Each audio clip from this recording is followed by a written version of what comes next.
Alright, so here's where we're at. We're building our little Colorsound Power Boost clone here. And if we look right here, we see something that I've never seen before.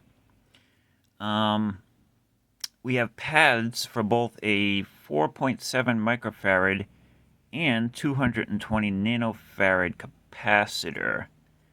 Now, they both can't be there unless you put one on the top of the board and then stick the other on the bottom of the board, but that would be a little weird, no? So I was like, what's going on here, guys? Unfortunately, I love PedalPCB and all, but their schematics and their build docs are very sparse. They give you basically just enough to get the job done. There are other companies that have more full-featured build docs and stuff like that, and I think that's an area that PedalPCB could really improve. That and, shopping lists. They give you the bill of materials, but if they also gave you a shopping list like some other companies did, that'd be a nice little thing. Not the end of the world, it's just a, quality of life type of thing. See, don't worry about it. What you do is you come back around and you make that fruit of love thing. You see that? Anyway, so those two capacitors here are these guys right here. We have C9 and C13. And if we were to just go by the schematic, it looks like the two are in parallel, which is weird. So that would mean you'd have to, put one on the top of the board or put one on the bottom or do some kind of crazy thing where you solder the legs of one to the other. And that didn't seem right. So what I did, what any self-respecting person would do, and well, actually, I didn't respect myself at first. I went to the forums, and the only forum post I could find said that what they're doing here is giving you the option. They suggested start with the 4.7 micro, see how you like it. If it's too boomy, clip it out, and then you have the other two pads that are unused. You can pop in the 220 nano. That sounded legitimate, but then I went over to ChatGPT, our future overlord, trying to get in on its good graces right from the start, so when it does take over, it'll let me live. But I asked it for help, and let's see what it said. Alright, I'm going to have my conversation with ChatGPT scroll down the screen as I'm talking here.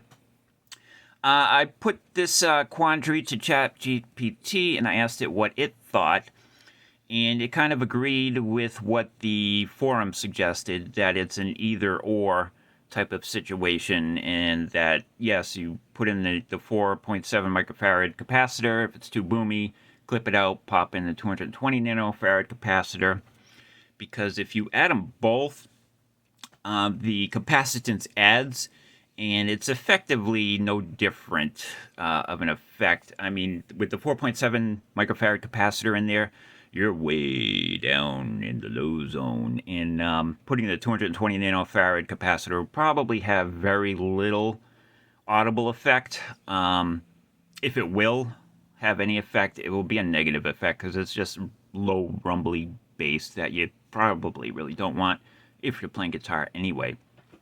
So putting them in parallel, using both capacitors, is probably not the way to go. And then I asked it, all right, where's the roll-off frequency if we put the 220 nanofarad capacitor? And you can see the results of the math on the screen. And that rolls off, starts to roll off around drop D. And then I asked it, well, hey, I'm going to be putting this pedal in an enclosure with another overdrive pedal. Probably would be a good idea if we used the 220, so we weren't, while we're gain staging, we're not blasting the other pedal with bass. And it agreed with me. But the caveat with that is, I've been using ChatGPT a while now to try and help me understand things.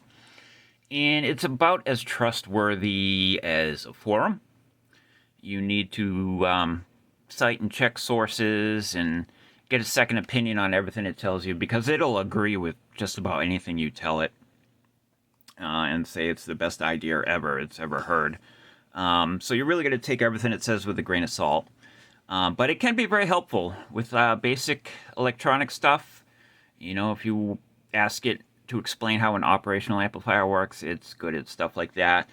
And when it doesn't make mistakes, it can figure, you can post a picture of a schematic into it, and it's reasonably good at figuring out what it is and how it works, but it does make mistakes.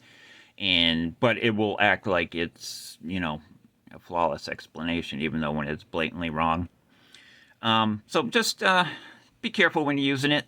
You want to get second opinions and check sources and, you know, try and really understand it yourself. But it is definitely a useful tool. So anyway, we're going to use the 220 nanofarad capacitor. We are going to pop that sucker in here like so. Boom. We'll solder that sucker in. Look at that. We even have a couple of WEMA capacitors in here for extra tone. I originally bought this this board to go in another project. Whoa. Whoa. What is that, tonepriest? I wanted to make a monster magnet inspired pedal. This is a clone of an orange OR120. This is a Dunlop Q-zone to get a cocked wah type of effect. This is a clicky knob. Hell yeah, dude. I wanted to have a threesome. I wanted to have a threesome, and I also wanted to build a pedal with these three effects in it. But the orange preamp board from PCB Guitar Mania, as you can see, it's the long way, and it just wouldn't be able to fit three effects in a normal sized, or in an enclosure that Hammond builds, makes, sells, whatever. So he didn't make the cut. So, but that's fine, because the Q-zone, which is first in this pedal, has this awesome volume control, and if you crank it, it does basically the same thing that a nice boost pedal would do, and you can get some real gnarly ass guitar tone from this sucker right here. And the foot switches are black, and we shall never go back. Anyway, so we have some leftover stuff, and we got some leftover pedals from Project Gilmore that we're not using. So we're going to match this guy up with somebody cool. And stay tuned if you want to see that. All right, I hope that helps at least one or two people out there. It's a very oddly specific thing. But there you go. Rock on. Rock on. And prosper, fellas. Thank you. See you soon. Done.